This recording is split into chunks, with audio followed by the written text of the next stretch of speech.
pemirsa, balik lagi bersama kami, bersama Senja Berkah. Pasti Berkah. berkah. Kita lanjut pembahasan yang tadi sempat terpotong nih. Iya, Baik tadi ayo nanya diulang apa, lagi ayo diulang pertanyaannya. lagi. Yuk. Ayo apa coba? Ayo, apa? Waduh. Ayo, Pak. Nah Baik gini apa ya aja. Teh, kan tadi Dona tuh kasusnya karena 2 semester katanya Iya. nggak di ACC ACC mulu. skripsinya. iya. Nah apakah itu juga hukuman dari Allah atau panggilan dari Allah, ayo beribadah yuk gitu. Siapa tahu kan Dona tuh lupa ibadahnya karena iya, skripsian betul. terus gitu. Iya, iya, iya. Dari mana ya datangnya? Kenapa jadi kayak gitu ya? Sebenarnya itu dari kelalaian dirinya sendiri gitu. Karena Allah itu ngasih kesempatan yang sama. Waktu kita kan 24 jam. Iya. Ya, mau di manage kayak apa ya tergantung masing-masing. Iya. Yang paling utama adalah sholatnya jangan ditinggal. Karena minta pertolongan kepada Allah itu walaupun kita kerja keras Iya. gitu kan, tapi sholatnya belang bentong atau on off ya, bahkan sholatnya itu di akhir waktu. Nah itu kan mengurangi kekhusyuan. Jadi orang-orang yang sholat rata-rata tuh time manajemennya itu bagus, timetable-nya itu iya. bagus. Jadi makanya kalau mau bikin skripsi ini banyak-banyak berdoa, sholatnya yang khusyuk, minta ridho orang tua. Kemudian juga hati kita sendiri juga kepada masalah yang kita hadapi ya, di ini aja, di list gitu. Masalah dalam hidup tuh gini, ini tuh masalah prinsip apa enggak sih? Kayak tadi kata Abai, nonton dulu konser gitu. Prinsip enggak sih gitu ya, justru bikin masalah baru kan. Karena Iya, kita iya. kan harusnya waktu udah ada timeline gitu, ada deadline. Kalau kitanya malah kesana kemari, nggak cari tempat yang kondusif atau waktu yang kondusif, itu yang membuat kita jadi ditolak terus sama dosen. Jadi bukan karena dosennya killer atau karena judulnya itu emang miss dan sebagainya. Bisa jadi karena kita sendiri yang lalai gitu. Itu pasti. Karena Allah itu memberikan itu yang terbaik selalu. Kita udah dikasih akal, kita dikasih jasad, kita dikasih hati. Kita bisa memilih nih manfaat atau enggak. Untuk saat ini ya, skala prioritas tuh harus yang tadi dulu. Karena itu kan udah deadline gitu. Tapi emang ada orang yang kalau nggak di-push di deadline tuh nggak kerja, ada yang gitu. Iya. Ada yang kayak gitu. Mungkin tipe Dona kali ya. Saya juga gitu. Oh, gitu, ya. Harus ada itu. Jadi jangan salahkan Allah, salahkan diri sendiri. Tapi bukan jadi bulan-bulanan aku tuh emang kayak gini. Enggak. Kita bisa keluar dari masalah itu kalau kita tadi kondusifkan sabarnya itu gaul sama orang-orang yang sama percepatannya. Iya. Pengen cepet lulus. Iya, iya, iya. Tuh, jadi makanya kita kebawa ritmenya. Itu insya Allah. Dan doa tadi dari sholat time manajemennya. Insya Allah itu. Oke, tetapi nih ya Teh Sasa, aku tuh pengen tanya. Karena kan tadi kan Teh Sasa bilang kalau Allah itu memberikan apa yang kita perlukan, bukan yang kita mau terkadang nih. Kan Teh Dona teh dia sebenarnya mau lulus, tapi Allah berikan dia mungkin ada sedikit seret dalam membuat skripsi. Ya, ya. Apakah itu memang sengaja Allah berikan karena itu untuk sebagai pengingatnya si Dona gitu? Kita tidak bisa langsung menisbatkan segala sesuatu tuh Allah. Kadang-kadang orang suka lari dari takdir, Oh iya betul ya. mengatakan ini aku tuh takdirnya kayak gini gitu. Padahal sebenarnya Allah membuka 2 kesempatan. Kalau di dalam Al-Quran sih falhamaha fujuraha wa taqwaha. Orang mau fujur, mau sesat ada, mau takwa ada. Mau rajin bisa, mau males bisa gitu. Mau santai-santai aja atau mau kejar setoran, itu dia sendiri yang milih gitu. Jadi kondisi seseorang mau sabar atau syukur, mau kufur, ya, itu dia sendiri yang buat gitu. Kalau Allah mah termasuk yang ngasih potensi, ngasih betul, kesempatan yang sama dan silahkan dia pergunakan sebaik-baiknya gitu. Makanya kan ada reward pahala gitu dari Allah. Itu sebenarnya. Seperti itu nih. Walau alam bisawab. Iya nih, Teh. Kalau udah memang Ya kenapa Yuda? Kalau memang udah bahas soal syukur ini memang kita senantiasa diingatkan selalu nih untuk senantiasa bersyukur ya. Karena pun bisa duduk di sini berbicara bersama Teh Sasa terus juga bertemu Sapa itu juga kita kan harus bersyukur juga gitu ya. Banget. Sama. Nah ngomongin syukur nih Teh. Ya. Kan ada orang kaya, ada orang miskin. Iya. Kadang nih si orang yang miskin tuh kurang bersyukur Iya. karena emang pada akhirnya menyalahkan Allah gitu. Kenapa iya. Allah saya tuh iya, nggak betul, dikasih betul. Jadi apa-apa? miskin Oh, gitu ya. itu. Itu kan jadi ya Iya. jatuh tidak bersyukur ya Teh. Betul. Iya, iya. Nah ini bagus pertanyaannya ya. Ada yang kaya, ada miskin. Gapnya kan tinggi banget. Itu kenapa gitu.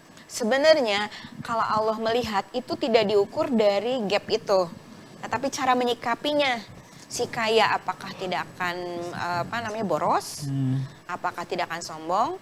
Apakah dia bisa berinfak dengan kekayaannya? Si miskin apakah dia bisa syukur dengan kemiskinannya? Tidak kufur nikmat. Orang miskin tuh ada yang syukur, dia di dalam kemiskinannya masih bisa beribadah.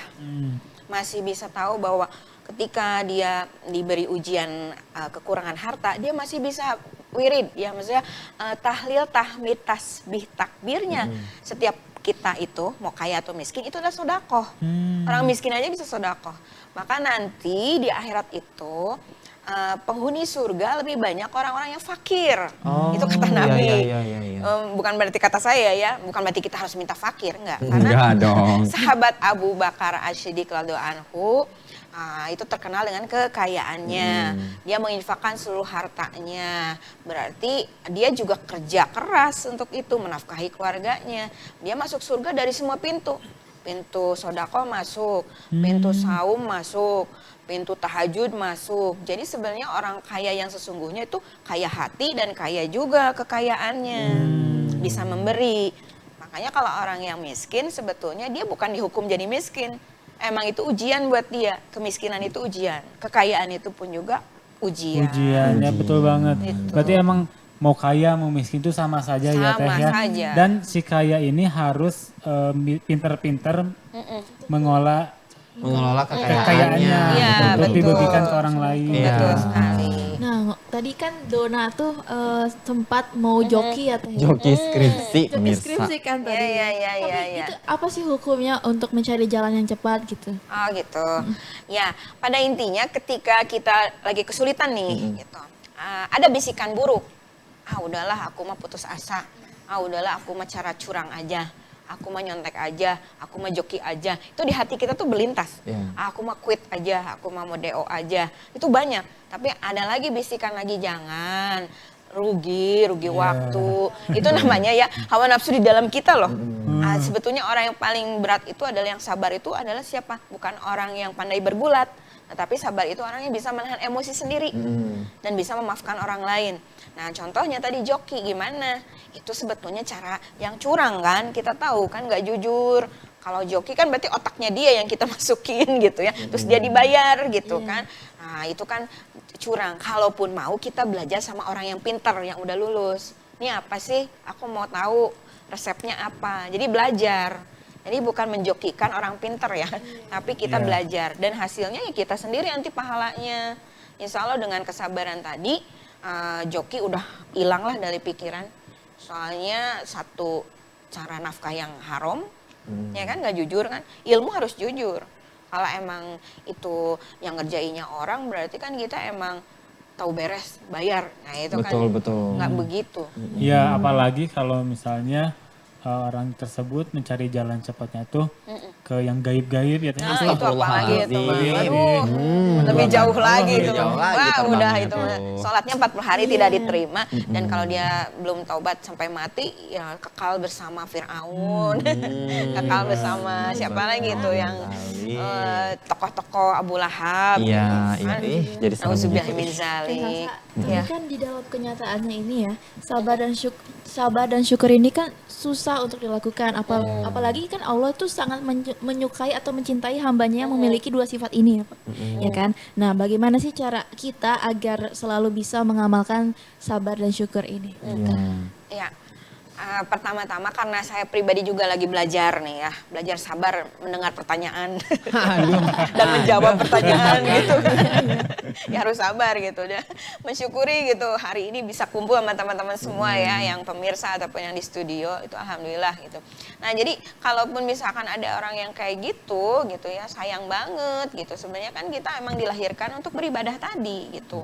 Kalau kita menyadari bahwa ada hudan, petunjuk, yaitu Al-Quran. Itu yang membuat guide kompas hati kita bisa lurus. Makanya kan sholat mohon ihdinas sirotol mustaqim kan, jalan yang lurus. Nah, jadi setiap kali kita udah belok-belok tuh ada taubat, istighfar, bersih lagi. Kemudian minta ampun sama Allah. Jadi manusia yang benar itu memang ada kesalahan. Tetapi dia tahu itu salah dan tidak mau mengulangi, berjanji untuk memperbaiki itu. Jadi sebenarnya itu aja. Jadi Iya, iya, iya, caranya kita sadar diri, kita ada makhluk yang tidak suci, banyak kesalahan, minta ampun kepada Allah. Nah itu salah satunya sabar itu selalu digandingkan dengan sholat juga. Wasta'inu bisobri wasolah, minta isti'anah pertolongan dengan sabar dan sholat. Orang yang mau dipanggil sholat itu orang yang sabar. Anak kan orang lagi enak-enak tidur, bangun gitu. Anak lagi kerja harus menghadap sama Iya Allah betul. yang memiliki kehidupan dan kematian ya. Dan kita akan Oke, kembali. oke, oke. Iya, seperti itu nih Seperti ternyata itu ternyata pembahasannya ya. tuh. Nah, pemirsa jangan kemana-mana nih karena kita masih ada ya. yang mau lewat. Iya, ada yang mau lewat dulu. Jadi jangan kemana-mana, tetap bersama Senja Berkah.